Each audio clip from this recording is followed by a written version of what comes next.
Bismillahirrahmanirrahim. Assalamualaikum warahmatullahi wabarakatuh.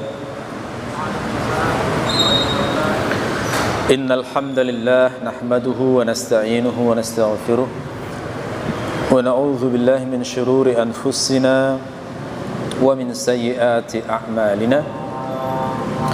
May yahdihillahu fala mudilla lahu wa may yudlil fala hadiya lahu. Asyhadu an la ilaha illallah wahdahu la syarika lah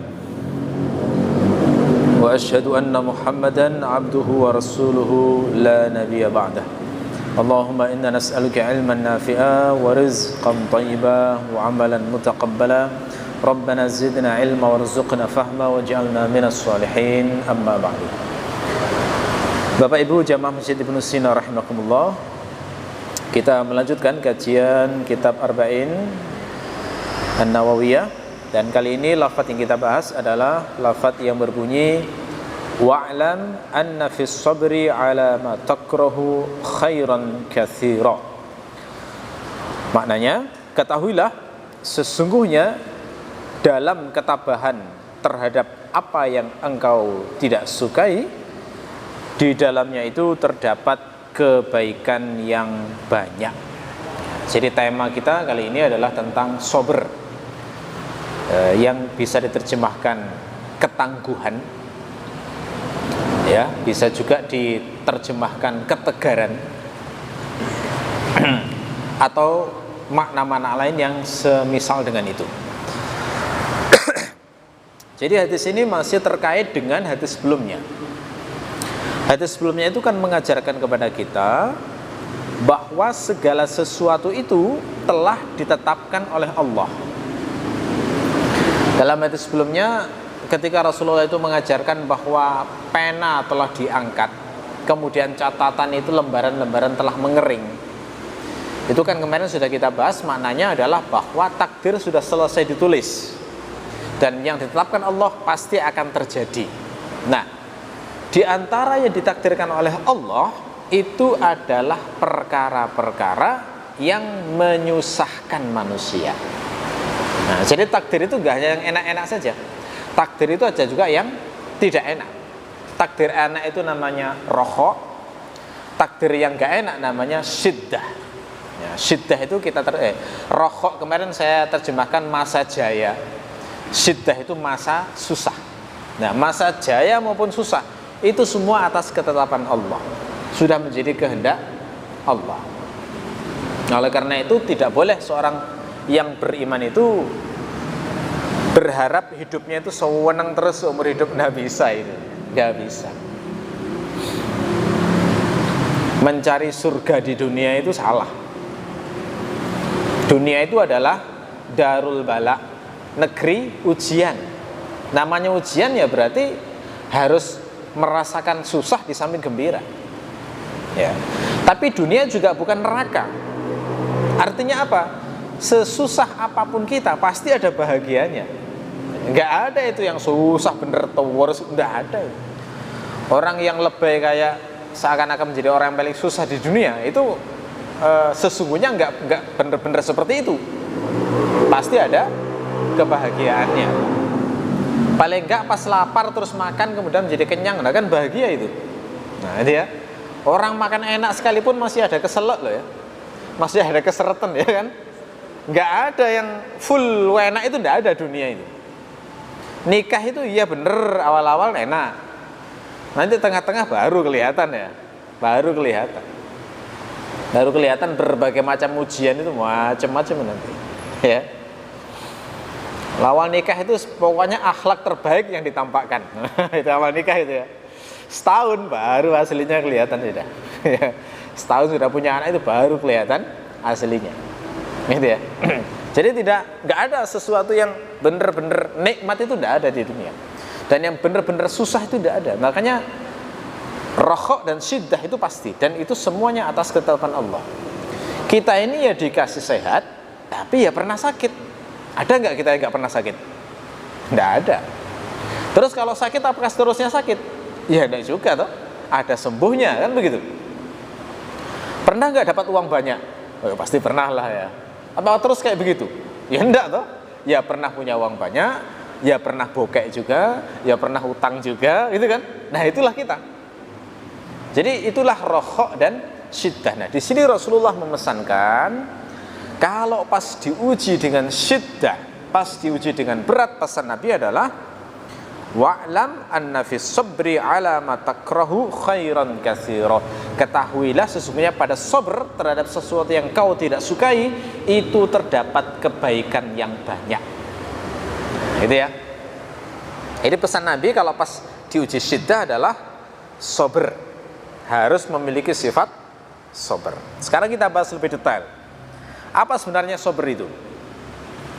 Sabr itu kata para ulama maknanya adalah habsun nafsi anil jaza, menahan diri dari keluh kesah. Nah, itu namanya sabr. Makanya saya sebenarnya agak kurang sreg kalau sabr itu diterjemahkan sabar ya. Karena kalau sabar itu kan kesannya kemampuan menahan emosi ya. Itu hanya sebagian sisi dari sabr ya. Sabr itu lebih akurat itu kalau diterjemahkan ketangguhan sebenarnya. Tangguh orangnya. Sabr itu orang tangguh. Kalau orang yang sabar dalam arti bisa menahan emosi, itu dalam bahasa Arab disebut halim. Allah itu disebut halim, itu zat yang sangat mampu dan maha menahan emosinya, menahan amarahnya. Jadi Allah kalau marah itu gak langsung menghukum. Nggak kayak kita ya. Kalau marah itu langsung sudah berat itu kita. Kalau Allah itu semarah apapun itu kadang ya nggak langsung dihukum, seperti cobalah orang-orang yang sampai menyebut Allah punya anak itu sebenarnya sangat membuat Allah murka itu. Tapi ditunggu taubatnya, gitu ya. Sabar sekali. Allah itu disakiti, hambanya sudah dikasih makan, dikasih minum, dikasih kehidupan, dibilang Tuhan nggak ada. Tuhan hanya ide, Tuhan hanya pikiran. Jadi ateis, gitu ya. Itu kan masih sabar Allah ya. Allah itu maha sabar. Itu namanya halim. Halim itu adalah orang yang sanggup menahan emosinya. Kalau sabr itu definisinya adalah habsun nafsi anil jaza, menahan diri dari keluh kesah. Jadi orang yang punya sifat sabr itu nggak gampang kayak gitu ya, nggak gampang mengeluh gitu ya. Kalau orang dikit-dikit dikit-dikit aduh, nah, itu ya. Ini kurang sabrnya, gitu ya. Jadi sabr itu mampu menahan diri dari keluh kesah. Ya. Contohnya misalnya orang misalnya dikasih sakit gigi. Wah, itu kan gak enak ya sakit gigi itu ya. Sakit gigi itu adalah sakit yang penderitaannya Masya Allah, tapi yang jenguk gak ada ya. Ya kan? Itu kan dianggap gak sakit orang sakit gigi itu ya. Padahal sakitnya itu kadang melebihi orang masuk angin kadang-kadang ya. Semalaman nggak bisa tidur itu rasanya kalau sudah pernah sakit gigi itu. Ini saya bisa ngomong gini menghayati betul, menghayati betul. So, sakitnya Masya Allah. Ya.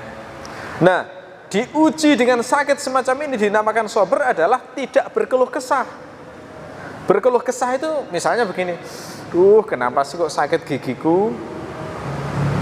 Aku ini sudah sikat gigi dengan rajin. Aku ini sudah sholat dengan baik. Aku ini sudah puasa, sudah sedekah, kok masih aja dikasih sikat gigi? Nah, itu ngeluh itu namanya.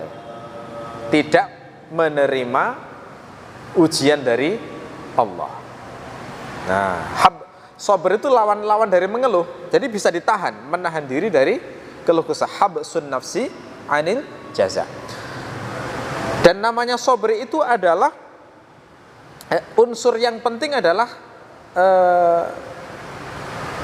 masih ada unsur wujudul alam, masih ada unsur merasakan rasa sakit ya.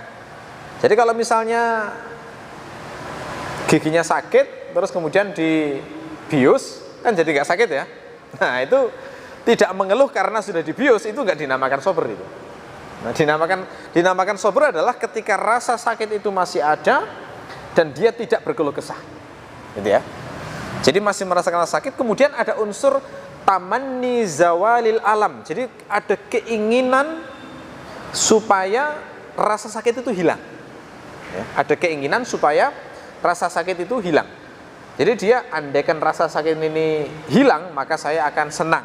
Nah, ketika ada perasaan semacam itu berarti masuk dalam definisi sober itu tadi.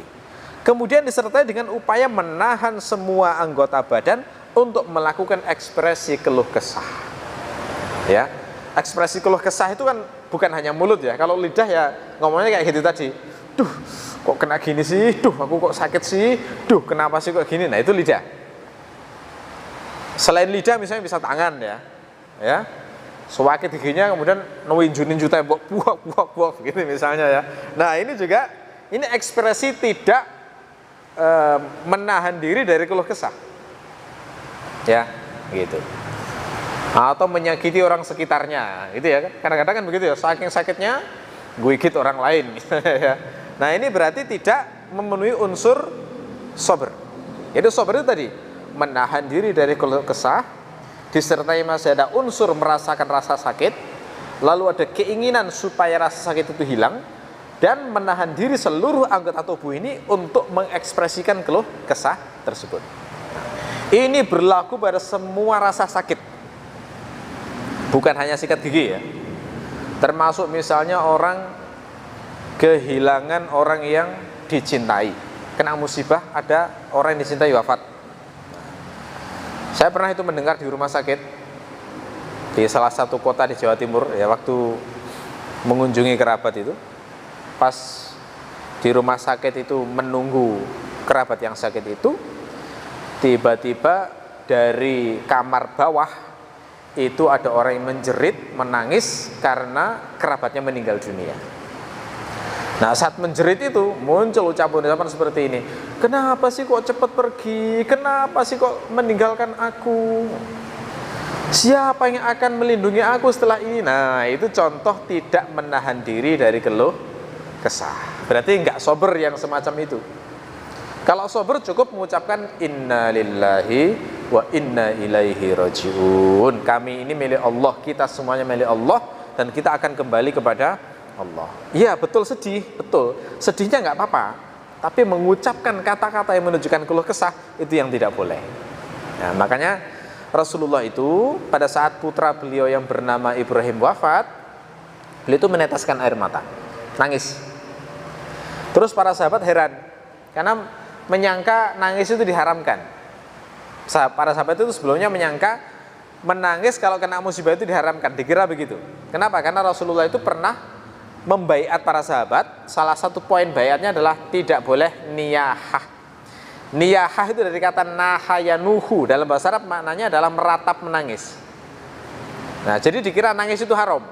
Makanya saat Ibrahim putra Rasulullah itu wafat, kemudian Rasulullah nangis, heran para sahabat, wahai Rasulullah, apakah engkau menangis?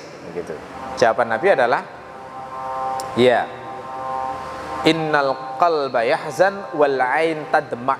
Sesungguhnya hati itu bisa menangis, mata juga bisa mengeluarkan air mata. Tapi kita tidak akan mengucapkan apapun dengan lisan kita kecuali yang membuat Allah menjadi ridho. Nah, berarti masalahnya di mana? Masalahnya di lidah itu sebenarnya. Kalau pas susah itu yang paling diperhatikan Allah itu lidahnya nih. Lidahnya ini menunjukkan keluh kesah apa enggak? Kalau bisa menerima takdir Allah, selamat berarti. Tapi kalau berkeluh kesah, kenapa kok begini, kenapa kok begitu, kok kenapa meninggal sekarang? Nah, itu tandanya nggak menerima takdir Allah. Semacam itulah yang akan disiksa. Oleh karena itulah dalam riwayat hadis yang lain itu dikatakan bahwasanya Rasulullah itu mengatakan Allah itu sambil menunjuk lisan beliau ya, Allah itu akan yu'adzibu bihadza au yarham. Allah itu akan menyiksa karena ini, menunjuk lidah ini ya, atau merahmati. Nah, jadi persoalannya adalah di keluh kesahnya tadi yang diungkapkan dengan lidah. Ya. Terus apakah orang yang kehilangan orang yang dicintai itu orangnya itu apa itu namanya, rasa sakitnya itu akan hilang? Enggak, saat sober itu rasa sakit masih ada. Sedih kan kadang muncul berkali-kali ya saat kehilangan orang yang dicintai. Pas teringat sedih. itu nggak masalah. Sabar itu memang ada unsur wujudul alam, ada unsur merasakan rasa sakit memang. Cuma yang menonjol adalah ya tadi, tidak ada ekspresi keluh kesah. Jadi semuanya ditahan. Itulah makna habsun nafsi anil jaza, menahan diri dari keluh kesah. Ya. Nah, para ulama menjelaskan sabar itu berlaku pada 3 perkara. Apa itu? Yang pertama adalah indal musibah, saat terkena musibah. Yang saya terangkan tadi itu berarti menahan diri dari keluh kesah saat terkena musibah. Entah itu musibah sakit, entah itu musibah kehilangan harta, entah itu musibah apapun lah, yang pokoknya membuat sedih lah ya. Lamaran ditolak kan ya musibah juga ya, sedih itu ya. Ya kan ada loh orang lamaran ditolak sampai bunuh diri, itu ya ada ya. Lamaran ditolak terus marah, yang dilamar dibunuh, nah, itu ada juga. Itu nggak sabar sama sekali itu berarti ya. Kena musibah tapi tidak bisa menahan diri dari keluh kesah seperti itu. Ya.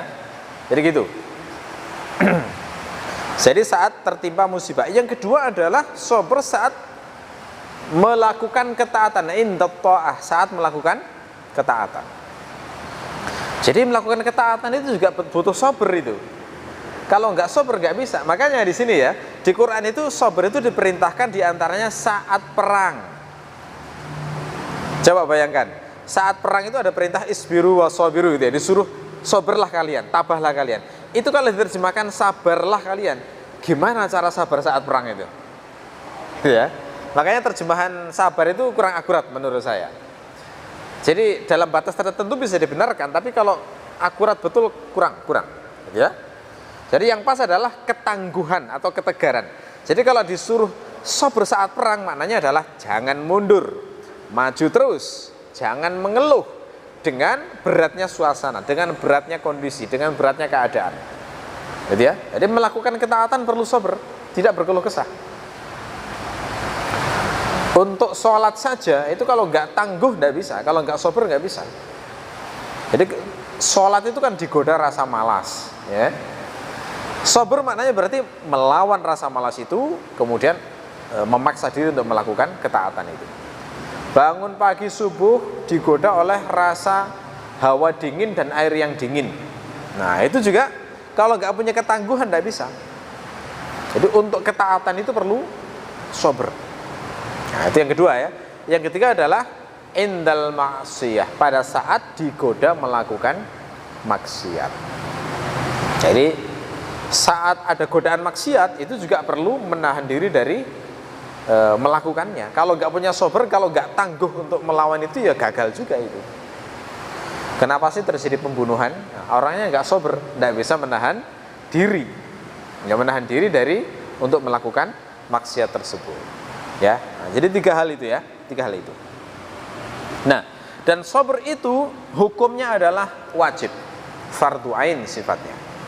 Buktinya adalah ada hadis Nabi yang melaknat orang yang niyahah. Nah, niyahah itu adalah cermin orang yang tidak sabar. Orang yang meratap saat ada kerabat yang meninggal dunia kemudian nggak terima takdir, itu adalah tandanya tidak sabar, dan itu dilaknat, disebut sebagai kekufuran. Itu menunjukkan berarti setiap mukmin wajib memiliki sifat sabar. Termasuk juga bukti yang lain bahwa sabar itu wajib adalah bahwa kita diperintahkan melakukan ketaatan, dan kalau tidak melaksanakan ketaatan maka kita akan diancam dengan neraka. Ya, saat sholat misalnya, kalau kita meninggalkan sholat ancamannya kan neraka itu. Di Quran dikatakan ma salakakum fi saqar qalu lam nakum minal musallin. Penduduk neraka saling bertanya, kenapa kamu kok masuk neraka saqar? Mereka mengatakan, kami dulu termasuk orang yang tidak sholat. Jadi kalau meninggalkan sholat akan masuk neraka. Nah ketika orang tidak bisa tangguh untuk konsisten sholat, nah, diancam siksa semacam itu, maka berarti menunjukkan sabar itu hukumnya wajib. Ya, termasuk ketika menahan diri untuk tidak maksiat. Ya. Nah, pahala sabar itu luar biasa besar. Ada banyak dalil yang menunjukkan itu. Di antaranya adalah dalam surat Az-Zumar ayat 10, Allah berfirman, Innama yuwaffas sabiruna ajrahum bighairi hisab. Sesungguhnya orang-orang yang bisa sabar itu akan diberi pahala yang tak terbatas. Jadi saking banyaknya itu sampai disebut bighairi hisab, pahalanya banyak sekali. Kemudian pahala lain dari sabar adalah mendapatkan sholawat dari Allah, mendapatkan rahmat dari Allah, dan mendapatkan hidayah dari Allah. Ini dinyatakan dalam surat Al-Baqarah. Allah berfirman, wa basyiris sabirin alladzina idza asabathum musibah qalu inna lillahi wa inna ilaihi raji'un ulaika alaihim shalawatun min rabbihim wa rahmah wa ulaika humul muhtadun. Berilah kabar gembira orang-orang yang sabar, yakni orang-orang yang ketika ditimpa musibah mereka mengucapkan inna lillahi wa inna ilaihi raji'un. Itulah orang-orang yang mendapatkan sholawat dari Tuhan mereka dan rahmat, dan itulah orang-orang yang mendapatkan hidayah. Ya, jadi di sini janji orang sabar itu adalah mendapatkan sholawat. Sholawat itu apa maknanya? Sholawat itu kalau dari Allah itu maknanya 3. Apa itu? Yang pertama adalah taufiqut ta'ah, dimudahkan untuk melakukan ketaatan. Ya, jadi orang yang punya sifat sabar itu nanti dibuat gampang gitu loh melakukan ketaatan. Sholat enteng, ya, jamaah enteng, baca Quran enteng, bekerja juga nggak jadi beban gitu loh ya. Itu taufiqut ta'ah namanya. Taufiqut ta'ah. Yang kedua adalah az-zajru 'anil maksiyah. Dicegah untuk berbuat maksiat. Orang itu ada yang oleh Allah dibukakan peluang maksiat, ada yang dihalang-halangi. Nah, kalau jenengan termasuk yang dihalang-halangi, bersyukurlah. Berarti jenengan itu berharga di sisi Allah. Bisa jadi pernah sabar terus dikasih pahala ini, az-zajru 'anil maksiyah. Jadi ada peluang maksiat itu ada aja penghalangnya pokoknya. Ya, pokoknya ada aja, gitu ya. Tanpa diprediksikan. Ya. Contoh az-zajru 'anil maksiyah yang terjadi di Rasulullah itu adalah di masa muda sebelum Rasulullah itu diangkat menjadi nabi. Rasulullah itu pernah terbersit keinginan. Ini ada riwayat ya. Riwayatnya memang nggak mencapai level seperti riwayat-riwayat dalam Bukhari Muslim, enggak. Tapi bisa kita pakai sebagai ibrah. Diriwayatkan bahwa Rasulullah itu suatu saat pengen merasakan kegembiraan yang biasa dirasakan oleh pemuda-pemuda seusia beliau. Kayak tontonan gitu lah ya. Kalau sama sekarang kayak pengen nonton konser atau apa gitu lah ya. Dan zaman Nabi, Rasulullah itu diriwayatkan pernah sebelum menjadi Nabi itu pernah punya keinginan semacam itu. Lalu kemudian beliau berpikir, saya tidak bisa melakukannya kalau saya tidak menitipkan gembalaan saya kepada orang lain. Karena Rasulullah waktu itu berprofesi sebagai penggembala. Akhirnya beliau kemudian titip kepada temannya untuk menggembalakan ternaknya. Terus Rasulullah berniat untuk datang ke tontonan tersebut. Nah, di tengah jalan Rasulullah itu mendengar sebuah suara yang merdu sekali. Kemudian beliau berhenti. Saking merdunya berhenti, kemudian sampai saking hanyutnya tertidur. Akhirnya nggak jadi nonton. Nah, ini ya. Ini contoh dihalangi. Ya. Dihalangi untuk berbuat maksiat, dihalangi itu berbuat hal yang buruk. Padahal mungkin nonton ya zaman itu barangkali ya cuma tontonan-tontonan apalah ya, mungkin hanya wanita-wanita yang unsur mungkarnya barangkali wanita-wanita yang pakaiannya tidak menutup aurat dengan sempurna, itu aja lah kira-kira. Itu aja dihalangi itu Rasulullah. Ya. Jadi itu contoh. Kalau dalam kehidupan sehari-hari mungkin banyak yang masing-masing bisa merasakan sendiri. Itu makna sholawat yang kedua. Yang ketiga adalah al-maghfirah. Maghfirah itu ampunan yang sifatnya menutup. Jadi orang yang dapat ampunan, dapat maghfirah, itu akan menjadi pribadi yang terhormat. Aibnya ditutup oleh Allah. Nah, itu ya. Sehingga kelihatan baik. Nah, itu rahasianya orang kelihatan baik itu begitu. Kenapa sih orang kok kelihatan baik? Apakah benar-benar baik dia? Enggak. Orang kelihatan baik itu karena aibnya ditutup oleh Allah. Andai kan dibuka semuanya, nggak ada yang baik sudah selain Nabi dan Rasul. Karena pasti punya aib semuanya. Dosa-dosa yang diketahui hanya Allah dan Dia itu setiap orang pasti punya itu. Ya, dan andai kan tahu orang yang menyangka dirinya baik akan menjadi ternyata gitu ya, nggak nyangka gitu ya, kira-kira begitu. Tapi karena Allah itu menutup, akhirnya kelihatan baik. Ya, jadi orang-orang yang masih ditutupi aibnya itu orang-orang yang mendapatkan maghfirah. Bisa jadi memang doanya Allah maghfirli dikabulkan oleh Allah. Bisa jadi dia pernah sabar, kemudian Allah memberikan pahala maghfirah kepada hamba tersebut. Ya, jadi sholawat dari Allah itu maknanya 3 itu. Nah sekarang coba ini kita lihat ya betapa luar biasanya ayat ini. Luar biasanya ayat ini adalah 3 makna tersebut itu hanya makna dari satu sholat, satu sholawat. Sementara di Quran di sini sholawat itu dalam bentuk jamak. Jamak dalam bahasa Arab itu adalah 3 sampai tak terbatas saking banyaknya. Nah berarti pahala bagi orang yang sabar itu mendapatkan 3 ini dalam kuantitas yang hanya Allah yang tahu saking banyaknya, gitu ya. Itu luar biasanya kayak gitu. Makanya kadang-kadang orang yang setelah diuji susah itu dinnya itu tambah bagus itu. Itu tandanya berarti berhasil, berarti dapat dari janji Allah di sini. Tapi sebaliknya ada orang yang dikasih susah itu tambah maksiat, itu aja itu. Itu contoh orang-orang yang sering menjadikan pembenaran kesusahan hidup sebagai maksiat. Itu kan sering kita dengar ya. Misalnya ada pelacur, ditanya kenapa mau pelacur, ya kalau nggak gini nggak bisa makan. Nah itu contoh dikasih susah tambah terjun ke maksiat. Padahal andai kan mau sober menjaga kehormatan, pasti itu dibantu dibukakan pintu oleh Allah supaya menjadi orang yang baik. Ya, oke, jadi gitu. Kemudian janji yang kedua adalah rahmat. Ya, ulaika alaihim shalawatun min rabbihim wa rahmah. Rahmah itu rahmat, kasih sayang.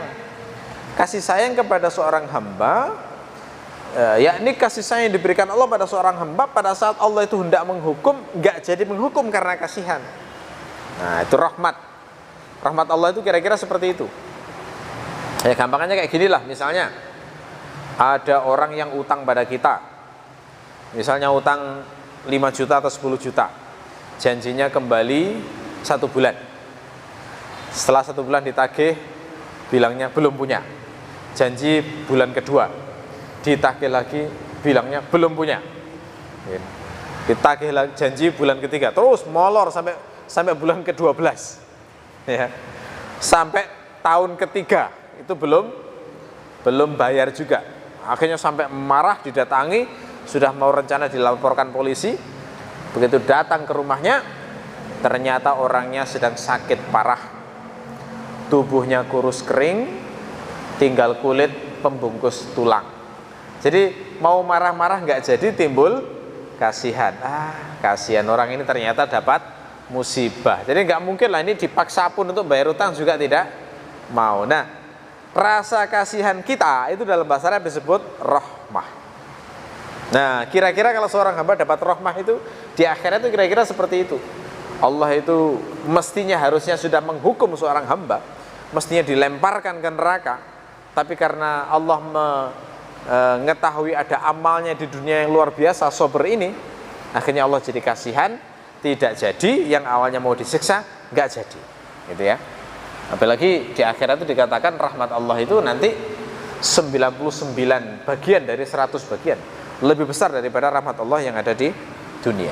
Ini disebut dalam hadis Nabi ini, ya, yakni kata Nabi, wa'lam anna fis sabri ala ma takrahu khairan katsira. Ketahuilah bahwa dalam sabr itu terkait yang tidak kamu suka itu sesungguhnya di baliknya ada kebaikan yang sangat banyak. Nah, ini kebanyakan yang nggak banyak disadari orang, sehingga kadang-kadang orang itu ketika diuji dengan sesuatu yang berat, itu dia mengeluhkan takdir, padahal nggak ngerti di balik takdir itu di balik kesusahan itu terdapat banyak sekali hal-hal yang kebaikan bagi dia. Contoh misalnya, ini yang pernah saya baca kisah dari yang ditulis di sebuah media Arab ya. Di sana diceritakan ada seorang pegawai perusahaan yang dia itu diminta oleh bosnya untuk melakukan semacam training kepada sejumlah karyawan di sebuah cabang gitu ya, di Timur Tengah sana. Dia ditugasi begitu, siaplah dia berangkat dengan membawa berbagai macam peralatannya. Jadi sudah bawa kayak buku-buku modul apa gitulah untuk training itu. Tapi begitu mau naik pesawat ditolak oleh penerbangannya itu, maskapainya. Kenapa? Karena barang bawaannya itu melebihi kapasitas maksimal. Terus berusaha di lobi, wah ini apa nggak bisa ini, tolonglah, ini saya sudah ditunggu di sana ini. Kalau saya nggak bisa bawa ini, nanti saya dimarahi bos saya bisa dipecat nantinya. Nah, tapi pihak pesawat tetap bersikukuh, nggak bisa Pak. Ini kalau saya kabulkan nanti bisa membahayakan pesawat. Jadi nggak bisa. Wah sudah bertengkar dengan petugasnya sampai akhirnya take off pesawatnya, ditinggal orang ini. Wah maki-maki, marah-marah gitu ya. Tidak karu-karuan ini, pokoknya di bandara itu semua sumpah serapah keluar gitu.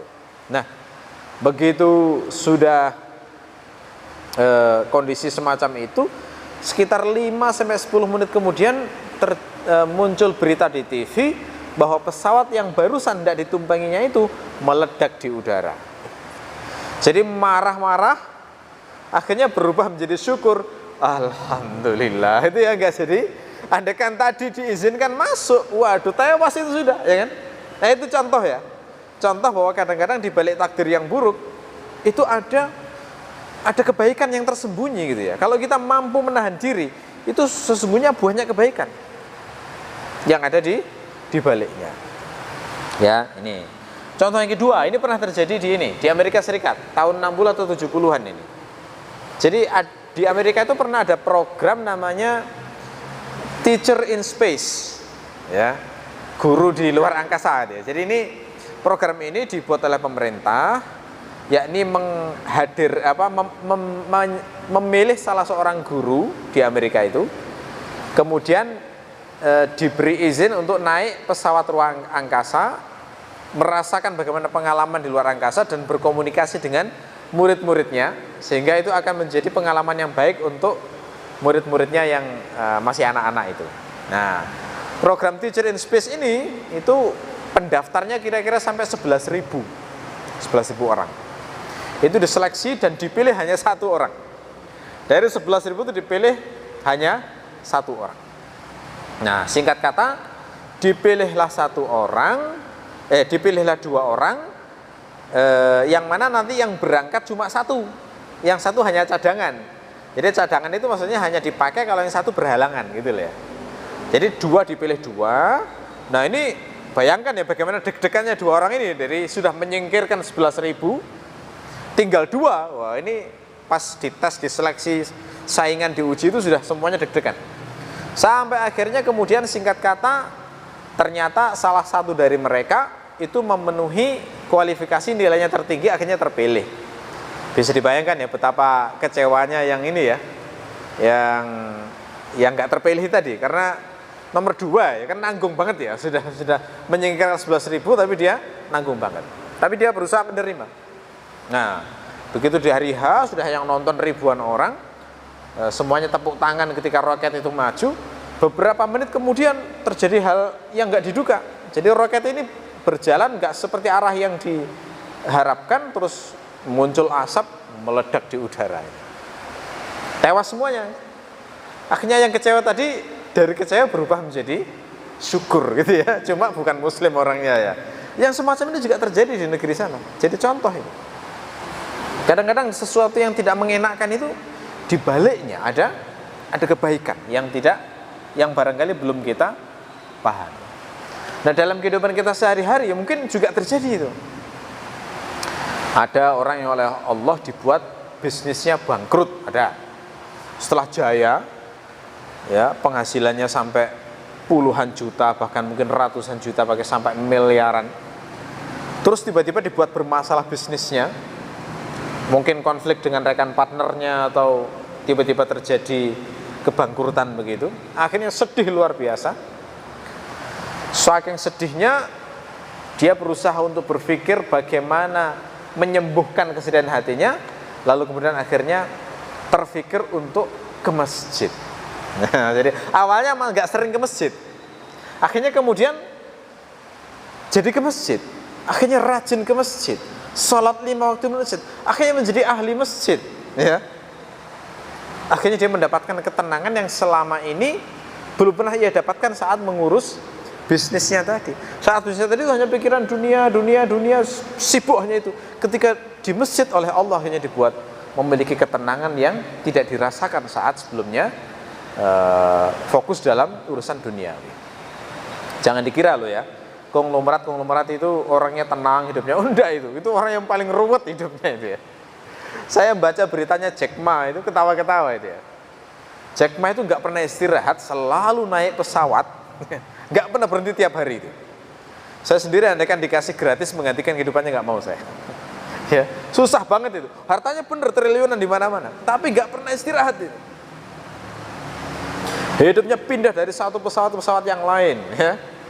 Mau istirahat sudah dilapori, ini ada masalah perusahaan ini, bagaimana menyelesaikannya? Selesai ini masalah sana disuruh sana, waduh, nggak ada ketenangan dalam hidupnya itu ya. Jangan dikira loh ya, orang yang dikasih harta banyak itu kemudian tenang. Oh tidak, justru makin ruwet hidupnya itu, banyak pikirannya itu, ya.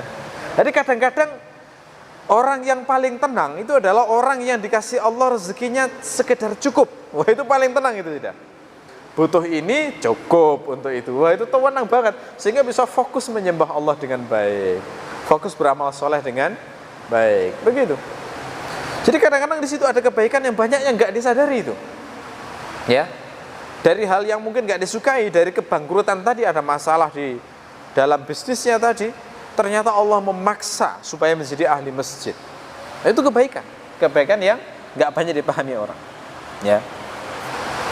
Termasuk kepahitan belajar ya. Belajar itu kan pahit ya. Mana ada belajar yang enak itu. Belajar termasuk belajar ilmu din sekalipun itu pahit. Saya sendiri merasakan waktu belajar bahasa Arab, belajar agama itu, Masya Allah rasanya melawan rasa malas, rasa kantuk itu berat banget itu. Nggak nikmat itu. Tapi kalau itu dilawan, wah kenikmatannya sampai akhir hayat itu ya. Kenikmatan mengetahui ilmu itu ya, hasil prestisnya orang dengan ilmu itu sampai akhir hayat itu. Orang belajar ilmu teknik misalnya, tangguh dengan ilmu itu, melawan semua hal yang enggak ini, kemudian sampai menjadi ahli dalam ilmu teknik, prestisnya sampai akhir hidup itu. Ya. Orang belajar ilmu kedokteran misalnya, kan berat banget ilmu kedokteran itu kan banyak yang stres juga itu gara-gara belajar ilmu kedokteran itu. Tapi kalau bisa tangguh dengan itu sampai akhir hidup menjadi prestis dia. Ya. Termasuk sejarah ulama-ulama yang belajar ilmu din, semuanya nggak ada yang ringan, berat semuanya. Tapi begitu sukses, begitu berhasil melewatinya, maka nama beliau harum sampai berabad-abad. Gitu ya. Jadi dari segala sesuatu yang tidak kita sukai, di sana terdapat banyak kebaikan yang barangkali tidak kita sadari. Ya. Kemudian di sini ada poin penting juga yang tidak saya tekankan, yakni seorang hamba itu kalau diberi ujian yang berat oleh Allah, yang menyusahkan, itu sebenarnya adalah tanda cintanya Allah. Jadi orang kalau sampai diuji kesusahan, itu sesungguhnya adalah tanda cinta Allah pada hamba tersebut. Ini ada hadisnya. Hadis riwayat At-Tirmidzi.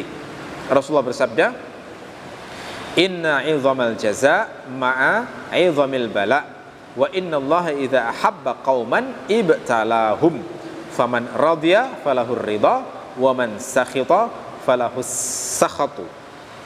Sesungguhnya besarnya balasan itu bersama dengan besarnya bala atau ujian. Dan sesungguhnya jika Allah mencintai suatu kaum, maka Allah akan menguji mereka. Barang siapa ridha, maka dia mendapatkan ridha. Barang siapa yang tidak suka, maka dia mendapatkan murka. Ya, jadi kalau Allah itu menguji orang dengan susah, itu tandanya Allah memang mencintainya. Seperti Mus'ab bin Umair misalnya. Itu setelah masuk Islam itu kan diuji dengan kemiskinan beliau. Sampai-sampai Rasulullah itu terharu saat wafat di perang Uhud itu. Mus'ab yang sebelumnya kaya, terkenal, jadi pujaan wanita, itu saat meninggal itu ternyata kainnya itu nggak cukup jadi kafan itu sampai. Jadi kalau ditarik ke kepala, kakinya kelihatan, ditarik ke bagian kaki, kepalanya kelihatan. Sampai nangis Rasulullah. Teringat masa jayanya di Mekah. Di Mekah itu saat masih belum masuk Islam, Mus'ab bin Umair itu bajunya harganya ratusan dirham. Kalau sekarang kira-kira puluhan juta harga bajunya ya. Baju jenengan berapa harganya kira-kira? Baju kita kan level-levelnya harganya ya 200.000, 300.000, 400 itu sudah mahal ya. 600 mungkin mahal itu sudah itu. Ini puluhan juta ini harganya. Ini kan baju-baju sultan ya. Ada riwayat bahwa Mus'ab bin Umair itu parfumnya kalau dipakai dipakai kemudian beliau duduk di sebuah tempat itu sampai 3 hari atau sampai beberapa hari nggak hilang itu parfumnya. Itu kan parfum mahal itu ya. Parfum kita sehari dipakai 7 jam kemudian kena keringat hilang gitu ya. Ini parfumnya Mus'ab itu gitu. Tapi setelah masuk Islam itu diputus semua pemberian kekayaan oleh ibunya sehingga menjadi orang yang miskin sampai meninggal dalam keadaan syahid. Itu tandanya Allah cinta pada Mus'ab memang. Ya. Ada yang diuji dengan ujian yang seperti itu. Aisyah ujiannya apa? Difitnah. Itu tandanya Allah cinta pada Aisyah. Wong Aisyah itu gak kemana-mana, jadi istri Nabi yang baik. Kok difitnah selingkuh? Itu kan ya berat ya. Itu sampai nangis seminggu itu. Ya, seminggu nangis sampai air matanya gak bisa keluar itu. Saking beratnya fitnah terhadap Aisyah. Apalagi Rasulullah ya, jelas karena hamba Allah yang paling mulia ujiannya paling banyak, paling berat. Ya, paling berat. Saya teringat juga kisahnya Ka'ab bin Malik. Itu ujiannya juga berat loh itu. Ka'ab bin Malik itu melakukan kesalahan. Kesalahannya apa? Kesalahannya adalah nggak ikut jihad. Dosa kan? Dosa. Tapi sadar kesalahan kemudian taubat. Nah, agar taubat diterima kan Allah harus nguji toh. Ujiannya gimana? Ujiannya berat. Ujiannya bagaimana? Rasulullah memerintahkan para sahabat semuanya nggak boleh ngomong sama Ka'ab bin Malik. Coba itu. Nggak diajak ngomong oleh orang-orang yang selama ini baik dan dicintai itu kan berat toh. Berat itu. Saat ketemu memalingkan muka gitu ya. Diucapkan assalamualaikum dan nggak jawab. Nggak enak lah itu rasanya ya. Terus saat ketemu Rasulullah di masjid gitu ya. Itu Ka'ab itu saat melihat wajah Rasulullah Rasulullah memalingkan wajahnya ke arah yang lain. Tapi saat Ka'ab melihat ke arah yang lain, Rasulullah memperhatikannya. Begitu noleh lagi, melihat ke wajah yang lain lagi. Itu gak enak rasanya. Diperlakukan kayak gitu oleh Rasulullah itu gak enak banget itu. Ya kan? Dan itu berlaku selama 40 hari. Rasanya kayak sampai dunia ini, kata Ka'ab, rasanya kayak dunia ini sudah sewempit banget, kayak gak kenal saya dengan dunia yang saya lihat selama ini. Berat ujian kayak begitu itu. Ya. Yang belum pernah merasakan didiamkan, itu nggak tahu itu perasaan ujian didiamkan itu kayak begini beratnya, berat. Terus di ujian semacam itu datang surat dari raja Arab yang beragama Kristen, dikirimi surat supaya disuruh pergi dari Madinah tinggal di kerajaannya. Kamu, saya dengar katanya dihukum ya sama temanmu gitu ya. Udahlah sini saja, nanti saya muliakan. Waduh, langsung bilang waduh ini musibah kedua, langsung dibakar gitu ya. Karena diajak murtad gitu ya. Jadi orangnya nggak mau ngikuti saran itu. Padahal itu kenikmatan duniawi ya. Tapi ujian sampai kayak begitu. Ujian itu jangan hanya bayangkan ujian berat ya. Kadang diuji dengan kenikmatan tapi menjual agama seperti ini tadi. Sehingga beliau kemudian membakar surat ini, musibah kedua. Ya. Terus belum selesai, masih belum tahu kapan itu akan selesai hukuman tersebut, sama Rasulullah disuruh menjauh dari istrinya. Sebelumnya masih boleh berdekatan sama istrinya, kan masih lumayan lah ya, di luar itu masih nggak pergaulan dengan orang nggak enak, tapi ketemu istri masih ada yang menghibur, gitulah kira-kira ya. Begitu hari ke-41 disuruh menjauhi istrinya.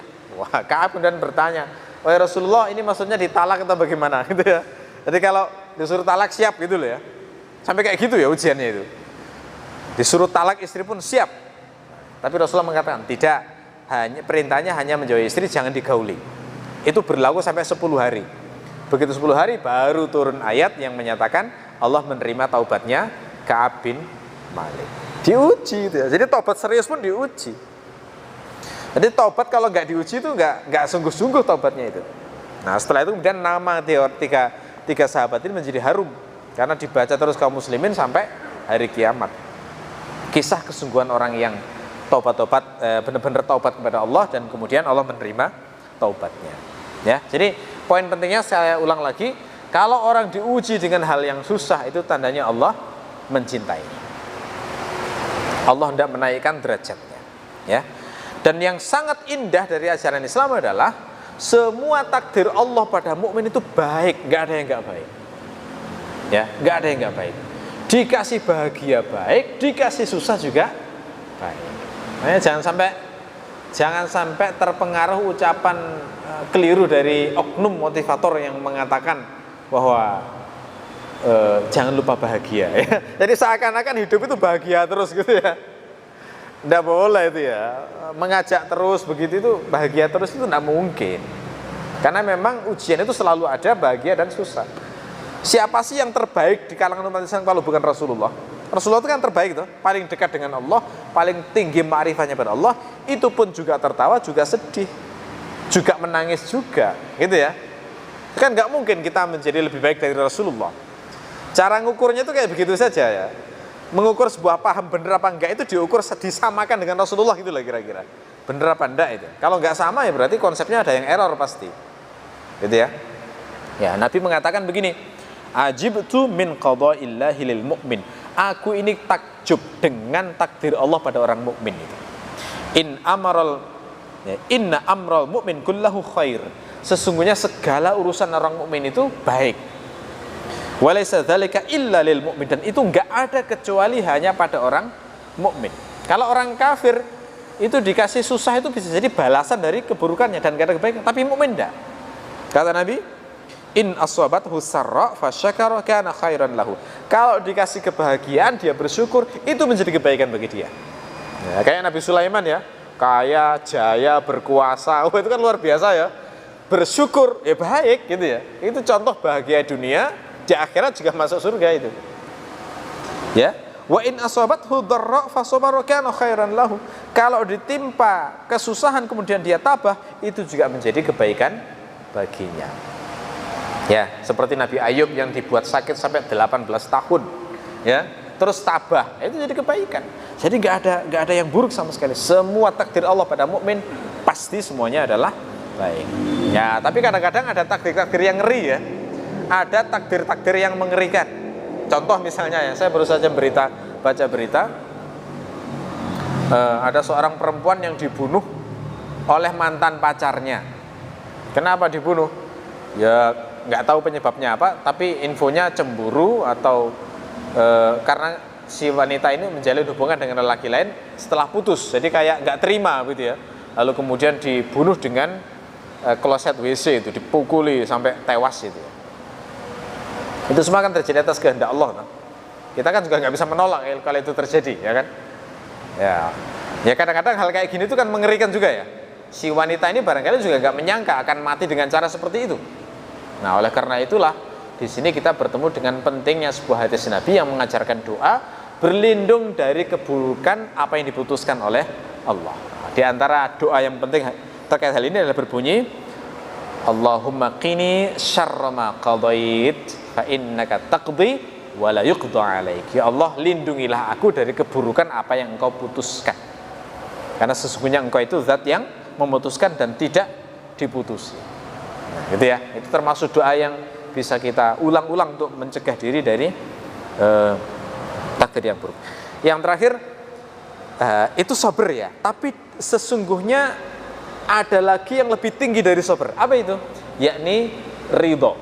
Ya, ridho itu lebih tinggi daripada sabar. Ridho itu maknanya adalah melakukan amal soleh, ya, melakukan amal soleh dengan perasaan gembira, ya. Kemudian tidak mengingin-inginkan rasa sakit itu hilang, ya, selama Allah itu ridho dengan ujian tersebut. Wah, ini nggak gampang ini.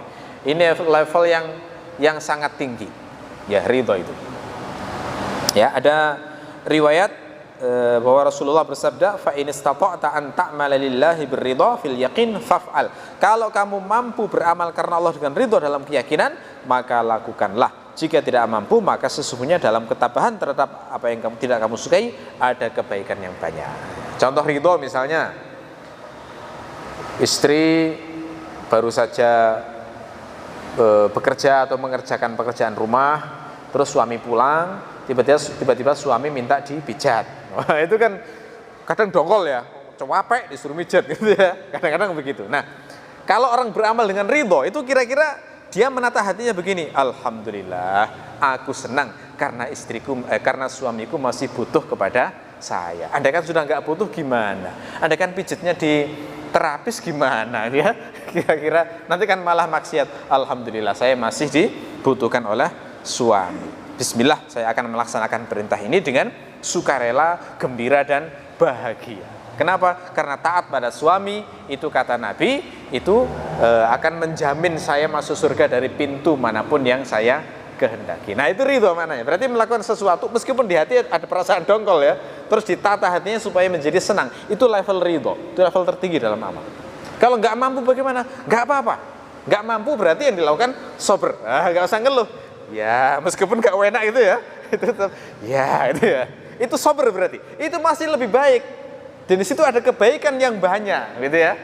Jadi kalau istri misalnya melaksanakan perintah suami dengan sober, gak usah dicela. Melakukan sesuatu kok sambil muntro-muntro misalnya ya, sambil bersungut-sungut misalnya, gak usah. Itu sudah mending itu ya, sudah mau melaksanakan itu sudah mending. Karena orang memang levelnya kadang perlu bertahap. Dari sabar menuju ridho itu memang perlu bertahap. Okay. Baik, saya kira itu karena waktu sudah masuk Isya untuk hari ini kita cukupi, mudah-mudahan bermanfaat. Ya, kita akhiri subhanakallahumma wa bihamdika asyhadu an la ilaha illa anta astaghfiruka wa atubu ilaik. Assalamualaikum warahmatullahi wabarakatuh.